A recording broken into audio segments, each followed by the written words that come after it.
A'udzu billahi minasyaitonir rajim. Bismillahirrahmanirrahim. Alhamdulillahirabbil alamin wa bihi nasta'in. Wa sallallahu ala sayyidina Muhammadin wa ala alihi thayyibin tahirin wa ashabil muntajabin.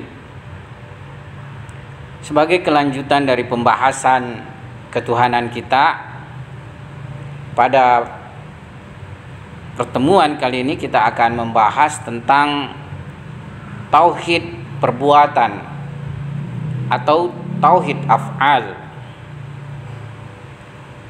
Filosof terdahulu dalam membuktikan tauhid ini serta menafikan sekutu dari Tuhan dalam penciptaan dan pengaturan berargumen bahwa penciptaan tidak hanya terbatas pada penciptaan langsung atau tanpa perantara,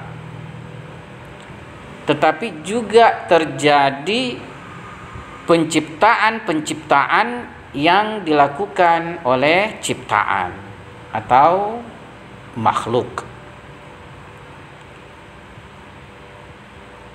Tetapi penciptaan makhluk yang merupakan penciptaan perantara mempunyai hubungan dengan penciptaan hak Subhanahu wa ta'ala.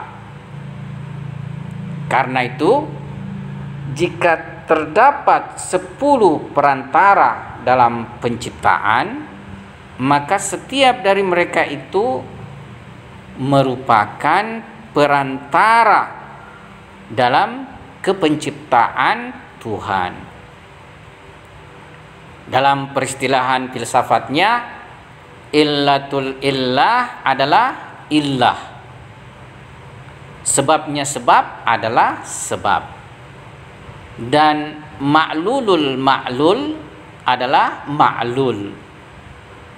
Yaitu akibatnya akibat adalah akibat. Oleh sebab itu, karena Tuhan adalah prima causa, sebab pertama, dan sebabnya sebab-sebab, maka Tuhan adalah pencipta dari seluruh pencipta-pencipta perantara. Dan seluruh akibat-akibat yang ada sampai akibat yang paling akhir merupakan akibatnya serta ciptaannya. Dalam artian semuanya merupakan makhluk Tuhan. Adapun berdasarkan argumen hikmah al-muta'aliyah, ia berdasarkan prinsip-prinsip filsafatnya, yaitu wujud akibat secara asalah, secara prinsipal adalah wujud rabt, adalah wujud relasi, tidak berdiri sendiri dan bergantung. Dan tidak terdapat sedikit pun keindependenan pada wujudnya, dinisbahkan pada wujud sebab yang mengadakannya. Berdasarkan ini, maka meskipun setiap sebab dihubungkan terhadap akibatnya sendiri memiliki suatu bentuk keberdirian relatif, namun semua sebab-sebab beserta akibat-akibatnya dihubungkan pada Tuhan, semuanya adalah fakir, bergantung dan butuh, serta tidak ada sedikit pun keindependenan pada mereka. Dengan demikian, maka penciptaan hakiki dan keindependenan hakiki hanya terbatas pada zat Allah Subhanahu wa ta'ala. Sementara seluruh maujud beserta seluruh kondisi-kondisi mereka adalah fakir, butuh dan bergantung kepada Allah Subhanahu wa taala.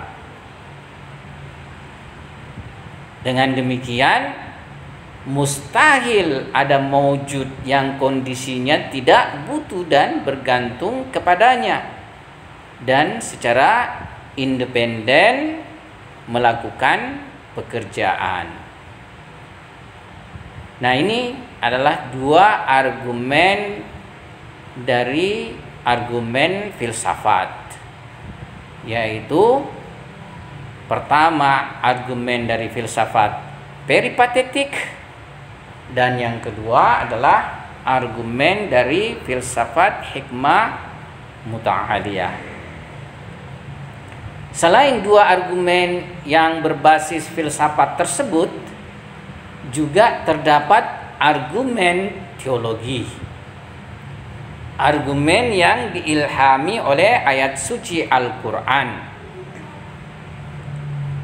Yang pertama, Allah Subhanahu wa taala berfirman, sekiranya di langit dan di bumi terdapat Tuhan kecuali Allah, maka niscaya akan hancurlah keduanya. Lau fihi ma'alihatun illallah lafasadata. Quran surah Al-Anbiya ayat 22. Dan ayat lainnya Tuhan berfirman, Allah tidak mempunyai anak dan tidak ada Tuhan yang lain bersamanya. Sekiranya Tuhan banyak, maka masing-masing Tuhan itu akan membawa apa yang diciptakannya, dan sebagian dari Tuhan-Tuhan itu akan mengalahkan sebagian yang lain. Quran surah Al-Mu'minun ayat 91. Argumen teologi yang diilhami ayat suci Al-Quran ini mempunyai rumusan demikian. Wujud setiap akibat bergantung pada sebabnya sendiri, dengan arti bahwasanya setiap akibat, keberadaan dirinya dengan seluruh kondisi-kondisi yang berhubungan dirinya, semuanya diperoleh dari sebab pemberi keeksistensiannya. Dan jika membutuhkan syarat-syarat serta persiapan-persiapan, semuanya itu juga harus bersandar pada sebab pemberi eksistensinya. Oleh karena itu, jika diasumsikan terdapat dua atau beberapa sebab pemberi keberadaan yang sejajar atau setingkat, maka akibat masing-masing dari mereka akan bergantung pada sebabnya masing-masing, dan tidak ada satu bentuk pun kebergantungan terhadap sebab lain atau akibat dari sebab lain. Dengan itu, maka tidak akan terdapat hubungan dan ketergantungan di antara akibat-akibat mereka. Sekarang, sistem alam semesta ini adalah satu tatanan dan satu sistem, sebagaimana yang kita saksikan dan para saintifik saksikan, yang mana dalam sistem alam semesta ini terdapat ciptaan yang satu zaman dan yang tidak satu zaman, namun satu sama lain memiliki hubungan dan keterkaitan. Adapun hubungan ciptaan-ciptaan yang satu zaman adalah hubungan antara pemberi efek dan efek, sebab dan akibat. Sedangkan hubungan antara ciptaan dahulu, sekarang dan akan datang adalah ciptaan-ciptaan dahulu merupakan penyedia bagi ciptaan-ciptaan sekarang. Dan ciptaan-ciptaan sekarang merupakan penyiap serta penyedia bagi ciptaan-ciptaan akan datang. Dan jika hubungan sebab akibat serta kepenyediaan di antara ciptaan-ciptaan alam ini dihilangkan, niscaya tidak akan lagi tersisa alam ini, dan tidak akan ada satupun ciptaan yang akan tersisakan. Konklusi yang diperoleh dengan menggabungkan dua premis tersebut di atas adalah bahwa sistem alam semesta ini yang meliputi totalitas ciptaan-ciptaan terdahulu, sekarang dan akan datang, merupakan ciptaan satu pencipta dan dibawa ke pengaturan bijaksana oleh satu pengatur. Sebab jika terdapat satu atau beberapa pencipta yang lain, maka tidak akan terwujud satu hubungan harmonis dan sistematis di antara ciptaan-ciptaan. Bahkan tidak akan terdapat sama sekali hubungan di antara mereka, serta tidak akan berlaku hanya satu sistem pada mereka.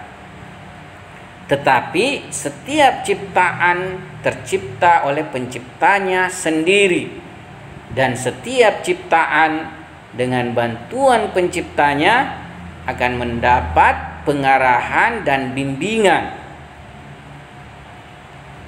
Dan sebagai konklusinya akan terdapat beberapa sistem mandiri, berdiri sendiri dan terpisah, serta tidak terdapat hubungan dan penyambung di antara mereka.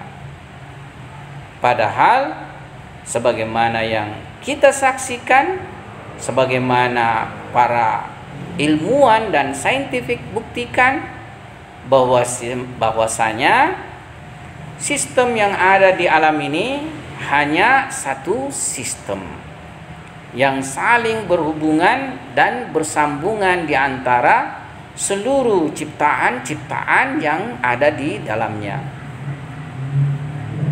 Oleh sebab itu, dengan berasaskan argumen-argumen di atas, maka kita peroleh bahwasanya tauhid dalam perbuatan hanya ada satu pencipta terhadap alam ini, yang kemudian sistem alam ini berlaku dengan satu sistem yang berasal dari satu pencipta.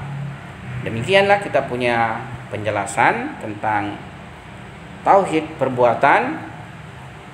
Mudah-mudahan bermanfaat. Wabillahi taufik wal hidayah. Assalamualaikum warahmatullahi wabarakatuh.